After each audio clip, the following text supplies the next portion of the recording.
Yes, Gundam, here we go again. My favourite subject to get berated on how little I know about the actual series. But I take the punishment with a smile on my face because who doesn't like giant robots fighting with giant weaponry, be it in space, sea or the air? Sadly, it's not to talk about the battlesuit hero shooter that's coming out in Japan, but today we're talking about SD Gundam Battle Alliance, which yes, is coming out on Xbox, PlayStation and the Switch.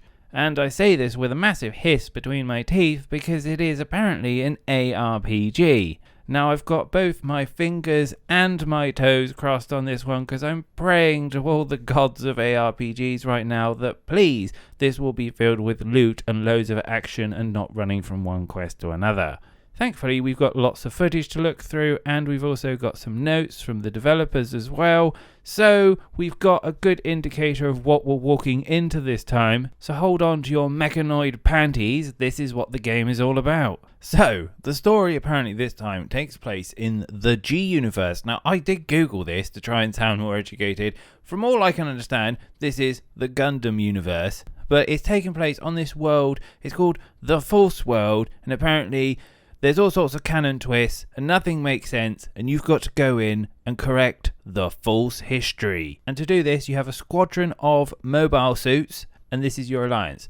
I can also confirm that this little squad can also be multiplayer, which is already a big thumbs up for me because I love multiplayer games, I love ARPGs and I love the whole aesthetic and the theme of Gundams. I also forgot to mention this, and probably worth noting, and you've probably seen it in the footage already, but it is all, the aesthetics is basically chibi style characters. So cute little Diddy versions of them with all sorts of big guns and tools. Now, from my understanding, they're also doing lots of big history moments, so they're doing plenty of fan servicey goodness. However, these big legendary moments, they take place in what's known as breaks. So it's essentially history has gone wrong, and you've got to come in and fix it and set things the way that it happened. So I'm imagining if you're a huge Gundam fan, you're going to be able to go into these and go, oh wow, this is so cool, I get to play it, lots of fun and reset it and it make all sense to you.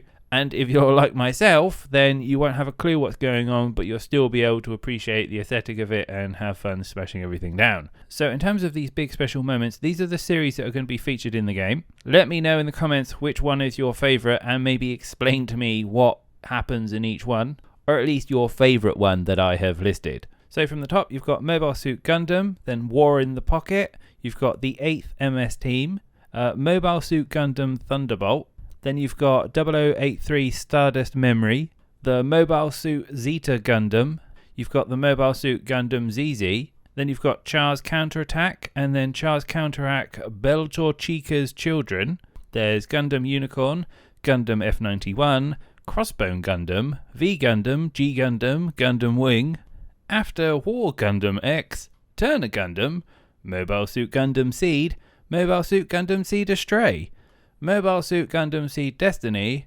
Mobile Suit Gundam 00, Mobile Suit Gundam 00 the movie, The Awakening of the Trailblazer, and finally the last two, Reconquista in G and Mobile Suit Gundam Iron-Blooded Orphans. So not only did I learn there's an absolute ton of Mobile Gundam series, but also there's also a lot of them featuring in Gundam Battle Alliance. Now there's not too much to take away from the trailer, however, it has got an amazing soundtrack, and I always say if you want to sell a trailer or a game to someone really early on, give it a booming soundtrack. And it's just so good, it gave me tingles down the back of my neck as I was listening to it. They've also got all those wonderful noises that you just associate with Gundams and giant robots fighting overall. The massive explosion noise that's kind of got like a little high-pitched noise to it, and the swinging of a sword. There also looks to be a multitude of abilities that you can choose from ranged abilities to fighting off with melee weapons. There's also a multitude of mobile suits that you can play with as well. And I'm really not trying to get overly excited about this game because every game I've got excited about so far has turned out to be utter trash. So fingers crossed, hopefully this one won't be. There are also some really cool big boss battles as well, mobile suits, just absolutely ginormous, kind of those large scale fights that you want to. Kind of reminds me of kind of like those shooters where you've got like a million bullets running at you and you've got to kind of shoot like the pieces off the boss to finally get at its core and then end it. It's a bit like the R-Type series. If you ever played the R-Type, you'll know what I'm talking about if you've played R-Type. Now, in terms of the last final bits, when it's coming out, it's set to come out in 2022, but we've got no specific date yet, and I don't know how far into development it is, whether or not it'll be pushed back with delays. I will, however, keep a close eye on this one, and I'll give you updates on any betas that may potentially be coming out of this, because this does seem one of those titles that would potentially have an early beta before it actually goes into live. But I promise you, I'll give you all those details. Until then, enjoy the trailer. Go and watch the music. I can't put it on my YouTube channel because they will just flag me the moment that I put any kind of footage up. So go have a look, enjoy it. Let me know in the comments. Let's have a great discussion about this, and I will speak to you all soon. And yeah, have a great week, and ta-ta for now.